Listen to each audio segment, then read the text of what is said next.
হে জগতবাসী, আজ আমি শামীম আলী চিশতি আপনাদের সামনে একটি আলোচনা নিয়ে আসলাম। সেই আলোচনাটি হলো যে আমরা এই পৃথিবীতে জন্ম নিয়ে এসেছি এবং বাচ্চাকাল থেকে যখন আমাদের বয়স 12-13 বছর বয়স হয়েছে, তখন আমরা জানতে পেরেছি, বুঝতে পেরেছি যে আল্লাহকে মানতে হবে, রাসূলকে মানতে হবে। এখন দেখা যায় যে আল্লাহর সাথে প্রেমের খেলা খেলতে হবে। তাহলে আল্লাহর সাথে যে আমি প্রেমের খেলা খেলবো, এখন দেখা যায় আমি যদি কোনো মেয়েকে ভালোবাসি, তাহলে কিন্তু এই মেয়েটিকে না দেখে কিন্তু আমার ভালোবাসা হবে না।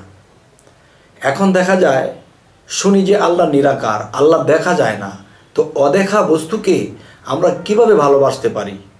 হে জগৎবাসী, আজকে এই জিনিসগুলো আমরা ক্লিয়ার করব। সেটি হলো যে আল্লাহ যদি বলে থাকে, হে রাসূল আপনার হাতই আমার হাত, হে রাসূল আপনার হাতই আমার হাত, আর রাসূল কি বলেছে যে আমি একদিন থাকবো না, তখন আমি একদিন চলে যাব, কিন্তু আমি উলিয়াদের মধ্যে থাকব। একজন কামেল মুর্শিদের হাতই আমি রাসূলের হাত, আর রাসূলের হাতই আল্লাহর হাত। তবে আজকে যে কথাটি প্রকাশ করতে চাচ্ছি সেটি হলো, আমি যদি আল্লাহকে ভালোবাসতে হয়, তাহলে আল্লাহকে আমি দেখব, আল্লাহকে দেখে পরে আমার প্রেম হবে, ভালোবাসা হবে। আল্লাহ কত সুন্দর, আল্লাহ কত কত লক্ষ কোটি গুণের অধিকারী, যে অগণিত গুণের অধিকারী। তো এখন এত গুণ যার, যিনি এই সমস্ত বিশ্ব ব্রহ্মাণ্ড সৃষ্টি করলেন, তো সমস্ত বিশ্ব ব্রহ্মাণ্ডের ভিতরে গাছপালা, তরুলতা, পাহাড়, নদী, সাগর, সূর্য, নক্ষত্র সমস্ত কিছু তিনি সৃষ্টি করলেন। কিন্তু তিনি সমস্ত সৃষ্টি করলেন, সবই তো দেখা যায়, কিন্তু যে সৃষ্টি করেছে তাকে দেখা যায় না। আর যাকে দেখা যায় না তার সাথে আমি প্রেম করব কিভাবে? সৃষ্টিতে বাতাস অনুভব করি, কিন্তু বাতাসকে দেখি না। কিন্তু তেমনি আল্লাহকে যদি না দেখি, তাহলে আমার প্রেমটা হবে কিভাবে? তবে হ্যাঁ, আমি একটি যুক্তি উত্থাপন করব। সেটি হলো যে জিব্রাইল আল্লাহর কাছ থেকে খবর এনে হযরত মুহাম্মদ সাল্লাল্লাহু আলাইহি সাল্লামকে দিতেন। তখন জিব্রাইলের কাছ থেকে খবর পেয়ে নবীজি চলতেন, নবুয়ত করতেন, ভক্তদেরকে চালাইতেন। তো এখন বিষয় হলো যে আল্লাহ যখন দাওয়াত করেছিল, হে দোস্ত আপনি আরশে আজিমে আসেন, আপনার সাথে আমার মোলাকাত হবে, সাক্ষাৎ হবে, মেরাজ হবে। তখন দেখা যায় আল্লাহর দাওয়াত পেয়ে আল্লাহ কিন্তু তাকে ব্যবস্থা করে মুহাম্মদ সাল্লাল্লাহু আলাইহি সাল্লামকে নিলেন। তো এখন বিষয় হলো যে জিব্রাইল বলতেছে, হুজুর আপনি আল্লাহর সাথে মেরাজ করেছেন, আল্লাহর সাথে সাক্ষাৎ করেছেন, আল্লাহর সাথে কথা বলেছেন, কিন্তু আমি জিব্রাইল আল্লাহর গায়েবে এনে আমি আপনার কানে দেই। এখন আল্লাহর কাছ থেকে আমি আপনাকে এই খবরগুলো এনে দিই, কিন্তু সেই আল্লাহকে আমি কখনো দেখলাম না। আল্লাহ কেমন দেখতে, আমি কখনো আল্লাহকে দেখলাম না। হে রাসূল দয়া করে বলবেন আল্লাহ কোন জায়গায় থাকে, কোন স্থানে বসে থাকে, বা কোথায় গেলে আল্লাহকে পাবো? আপনি তো রাসূল, দেখে এসেছেন, আল্লাহর সাথে মেরাজ ঘটিয়েছেন। আমি জিব্রাইলের মতো ব্যক্তিও দেখিনি। তবে দয়া করে যদি বলেন যে আল্লাহ কোন জায়গাটায় আছে যেখানে আপনার মেরাজ হয়েছে, সেই ঠিকানাটা যদি দিতেন, তাহলে আমি আল্লাহকে দেখে আসতাম।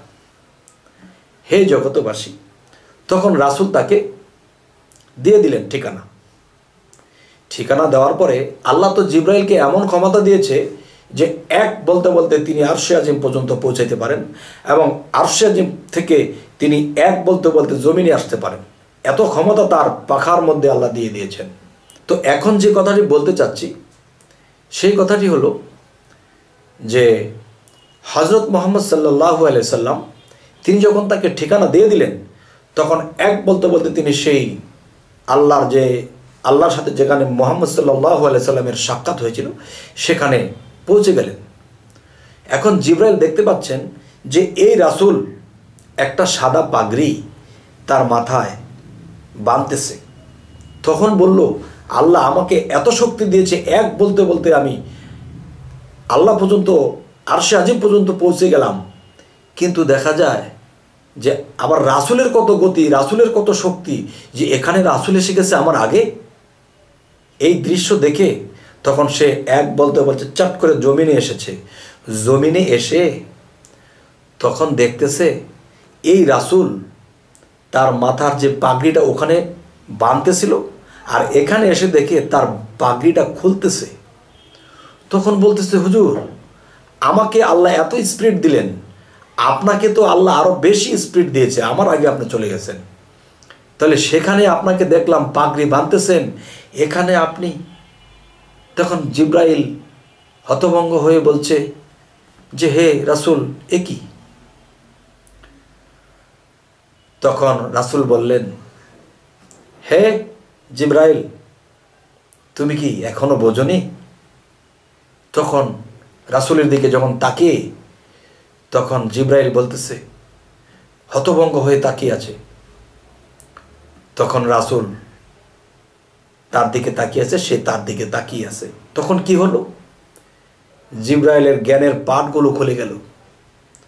তখন জিব্রাইল সাথে সাথে রাসূলের পায়ে পড়ে গেলেন। রাসূলের পায়ে বলতেছে, হুজুর আমার বোঝার বাকি নাই, হে রাসূল আমার বোঝার বাকি নেই, আপনি কে, রাসূল কে, আমার বোঝার আর বাকি রইল না, দুই মিলে একাকার। তখন আমি বলবো কি, যে জিব্রাইল একদিন দেখতে গেল, আবার দেখা বস্তু দেখে এলো। এখন বলতে গেলে শিরক হয়। কেন বাবা শিরক হবে? আল্লাহই তো বলেছে, হে রাসূল আপনার হাত আমার হাত। আর আল্লাহই তো বলেছে যে রাসূলের হাত যদি আল্লাহর হাত হয়, তাহলে রাসূলের সুরত কার, রাসূলের সর্ব অঙ্গ কার? আল্লাহরই তো। তবে রাসূল যদি বলে থাকে যে বেলায়েতের যুগে একজন কামেল মুর্শিদের হাতই আমি রাসূলের হাত, তিনটা হাত যদি একটা হয়, তাহলে তিনটা সুরত কার? আল্লাহর। যদি মুর্শিদের সাথে প্রেমে ফানাফিল্লা হই, তাহলে রাসূলের সাথে প্রেমে ফানাফিল্লা হয়ে যাওয়া হবে। এবং যদি আমি রাসূলের প্রেমে ফানাফিল্লা হয়ে যাই, তাহলে আল্লাহর প্রেমে ফানাফিল্লা হবে। তাহলে রাসূলের স্রোত আল্লাহর। হে জগতবাসী, এই কথাগুলো অনেকে জানে, অনেকে জানে না, অনেকে জানে কিন্তু মানে না। আজ আমি এই কথাগুলো কেন বললাম? যে আল্লাহর সাথে যদি প্রেম করতে হয়, তাহলে আল্লাহকে দেখতে হবে। তাহলে আল্লাহর স্রোত কি, রূপ কি? রাসূলের স্রোতই আল্লাহর স্রোত, আর মুর্শিদের স্রোতই রাসূলের স্রোত, রাসূলের স্রোতই আল্লাহর স্রোত। হে জগতবাসী, হাদিস করলে পাওয়া যায়, যদি এক নজর কেউ রাসূলকে দেখতে পারে, তার জন্য দোজখ হারাম হয়ে যায়। তাহলে সেই রাসূল কোথায়? সেই রাসূলকে আমি কোথায় পাবো? আমরা যদি আরব দেশে যাই, মক্কা মদিনায় যাই, রাসূলকে কি পাবো? না বাবা, রাসূল মুর্শিদ রূপে খেলছে সাই। রাসূল মুর্শিদ রূপে খেলতেছে, ভক্তদেরকে স্টেটমেন্ট দিচ্ছে, শিক্ষা দিচ্ছে। তো আজকের মূল যে কথাটা বোঝাতে চাচ্ছি, আমি যদি মুর্শিদ প্রেমে ফানাফিল্লা হই, তাহলে আমি খোদার রূপেই আমি ফানাফিল্লা হয়ে গেলাম। তবে আল্লাহকে দেখিয়ে আমার প্রেম হয়ে গেল। এর চেয়ে বেশি আর আমি আগাতে চাই না।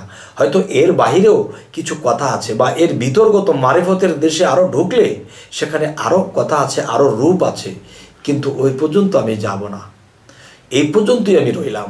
তবে জ্ঞানী গুণী যারা আছে, ইনশাল্লাহ এতটুকুই বুঝে নেবেন। তবে হে জগতবাসী, আজকের এই আলোচনাগুলো করার মূল উদ্দেশ্য, যারা বলতেছে আল্লাহ নিরাকার নিরাকার, তো আল্লাহকে নিরাকার বলা নিজেকে অপরাধী বানানোর সমান। কেননা অনেকে বলতেছে নিরাকার শব্দের তো আকার নেই। এই কথা বললে তো বলবে যে কুলহু আল্লাহু আহাদ আল্লাহুস সামাদ, আল্লাহ বলবে তারা বলতেছে আমার আকার নেই। আর আমি বলেছি আল্লাহুস সামাদ, আমার সব কিছু আছে, কিন্তু তারা বলতেছে আমার আকার নেই। তাহলে কি সব কিছু আছে, আকারের অভাব? আর যারা আল্লাহকে অভাবগ্রস্ত বানাবে যে আল্লাহর এটা নেই, তখনই তারা করে ফেলবে পাপ, আর যেই পাপের হবে না কখনো মাপ।